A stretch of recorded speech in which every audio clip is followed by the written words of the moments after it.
Hello दोस्तों, कैसे हैं आप? मेरे चैनल हाउ टू कोड के अगले वीडियो में आपका स्वागत। आज हम बात करेंगे कि वेब डेवलपमेंट होता क्या है और हम वेब डेवलपर कैसे बन सकते हैं। इससे पहले कि हम अपनी एचटीएमएल क्लास की शुरुआत करें, आपसे रिक्वेस्ट है कि कृपया 8-10 मिनट दें और मेरी वीडियो को अंत तक देखें। यहाँ पे मैं आपको वेब डेवलपर बनने का पूरा रोड मैप समझाऊंगा। What is web development? चलिए फिर शुरुआत करते हैं व्हाट इज़ वेब डेवलपमेंट से। वेब डेवलपमेंट होता क्या है? बेसिकली दो तरह के वेब डेवलपमेंट होते हैं। एक को हम डायनेमिक बोलते हैं, दूसरे को स्टैटिक बोलते हैं, जिसको एक नॉर्मल वेबसाइट्स होती हैं। डायनेमिक एप्लीकेशंस जैसे कि आईआरसीटीसी की वेबसाइट जो है वो डायनेमिक है, जहाँ पे आपको आप यूज़र एंड पासवर्ड डालना पड़ता है। वहाँ पे डेटाबेस रहते हैं, सारे लोगों के डेटाबेस में स्टोर होता है इंफॉर्मेशन। और स्टैटिक वेब्स होती है जहाँ पे सिर्फ इंफॉर्मेशन दी जाती है, जैसे कि न्यूज़ की साइट्स होती हैं या ब्लॉग्स की साइट्स होती हैं। और यहाँ पे कोई ऑथेंटिकेशन नहीं होता है, यानी कि कोई आपको पासवर्ड प्रोटेक्टेड वेबसाइट्स नहीं होती है।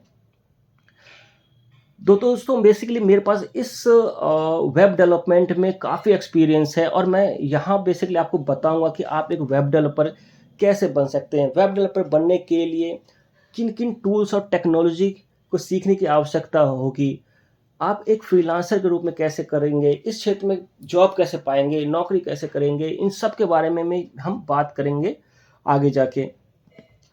तो ठीक है, फिर आगे बात करते हैं टाइप्स ऑफ वेब डेवलपमेंट की। तो दोस्तों, तीन तरह के डेवलपमेंट्स होते हैं: front end development, back and development and database development. Front end development में एचटीएमएल सीएसएस जीएस का यूज होता है मैक्सिमम लेवल पे। और back and development back and programming होती है, जिसके अंदर mainly Python, Ruby, PHP, dot net, ये सब लैंग्वेजेस होती हैं। इसके अलावा भी बहुत सारी होती हैं। डेटाबेस डेवलपमेंट वो होता है बेसिकली जहाँ पे वर्ल्ड वाइड डेटा पड़ी होती है, जहाँ से पिक करके हम अपनी साइट्स पर दिखाते हैं। जैसे आईआरसीटी में दुनिया भर के यूजर्स पड़े हुए हैं और वहाँ पे हम एक्सेस कर लेते हैं अपना। तो आगे बढ़ते हैं। अब हम बात करते हैं कि क्या क्या टेक्नोलॉजी की नीड है एक वेबसाइट को डेवलप करने के लिए। बेसिकली इसके तीन मेन पिलर्स होते हैं: HTML, CSS and JavaScript. JS stands for JavaScript, ठीक है। और HTML का फुल फॉर्म होता है hyper text markup language. CSS का फुल फॉर्म होता है कास्केडिंग स्टाइल शीट। तो अब एक एक करके हम डिटेल में बात करते हैं थोड़ा सा। तो बेसिकली ये देखिए आपकी स्क्रीन पे, ये HTML की कोडिंग स्ट्रक्चर है, ठीक है। अब HTML होता क्या है? HTML का जैसे मैंने बताया था, HTML का फुल फॉर्म होता है हाइपर टेक्स्ट मार्कअप लैंग्वेज। ये एक स्टैंडर्ड लैंग्वेज होता है वेब पेजेस बनाने के लिए। यहाँ आप देखोगे कि HTML से स्टार्ट हुआ है, फिर हेड है, देन बॉडी है। इन सब का अपना अपना रोल होता है और यही हर लैंग्वेज का मेन प्लेटफॉर्म होता है, ठीक है। तो यहाँ पे आप देखोगे एच बॉडी के अंदर H1 है, पैराग्राफ है, ए है। तो बेसिकली जैसे इंसान का शरीर होता है, ऊपर हेड होता है, फिर बॉडी होता है, फिर नीचे पैर होते हैं, उसको हम फुटर भी बोलते हैं। आगे जाके टैग्स में फुटर भी आता है, ठीक है।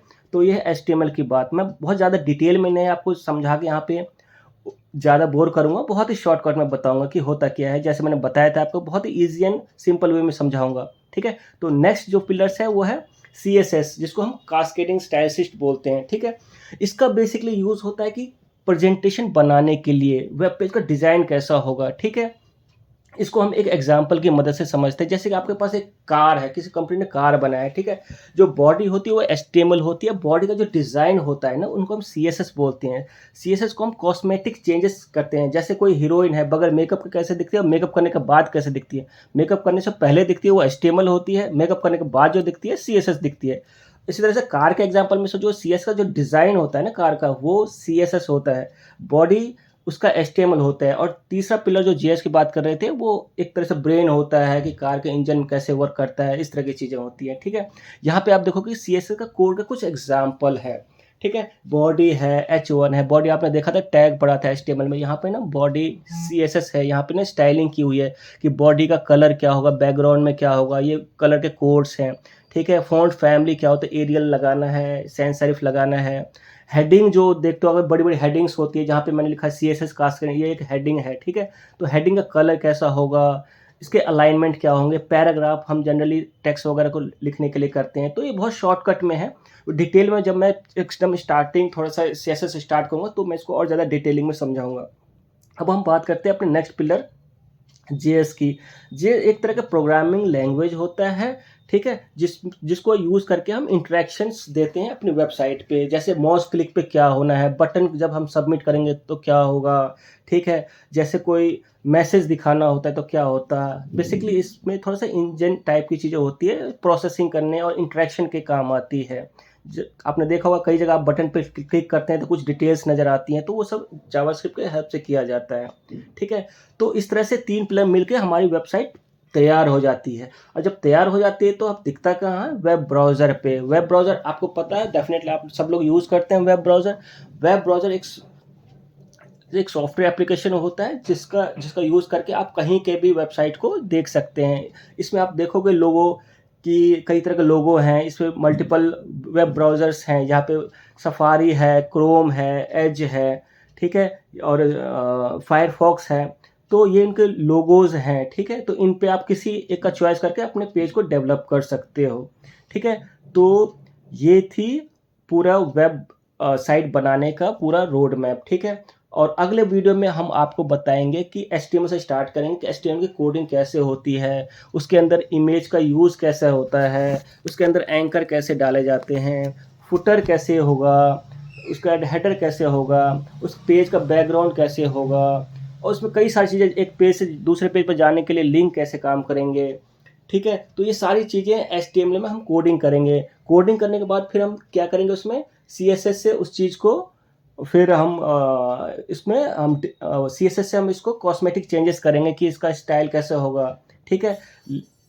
लिंक के कलर क्या होंगे, ठीक है? मेरा फ़ोटो राउंड में दिखेगा या स्क्वायर में दिखेगा। ये सारी चीज़ें हम अगले जो चैप्टर्स होगा एचटीएमएल सीएसएस का, वहाँ पे हम बेसिक से स्टार्ट करेंगे और बताएँगे कि ये सब काम करता कैसे है, ठीक है? तो इस वीडियो में हम यहीं तक रखते हैं। फिर मिलेंगे आपको आपके साथ नई वीडियो में एचटीएमएल के कोडिंग के साथ। वहाँ पे आपको स्क्रीन शेयर करके एक-एक चीज़ को बारीकी से समझाऊँगा, ठीक है? कि एचटीएमएल कोड होता कैसे, ये काम कैसे करता है और सारी चीज़ें आपस में इंटरकनेक्टेड कैसे हो जाती हैं, ठीक है? क्योंकि ये 3 चीज़ें जानना बहुत ज़रूरी है आपकी कोडिंग जर्नी को आगे बढ़ाने के लिए। और ये बहुत ज़्यादा सिंपल है, थोड़ा-सा मैं आपको सिखाऊँगा, थोड़ा आप अपने से मेहनत कीजिएगा, आपको समझ में आ जाएगा, ठीक है? तो तैयार रहिएगा मेरे नेक्स्ट वीडियो के लिए, ठीक है? तो दोस्तों हम इस वीडियो को अब यहीं समाप्त करते हैं, फिर हम अब आपको अगले एपिसोड में मिलेंगे और एचटीएमएल से स्टार्ट करेंगे। थैंक्स फॉर वॉचिंग, बहुत-बहुत धन्यवाद। आपका दिन शुभ हो।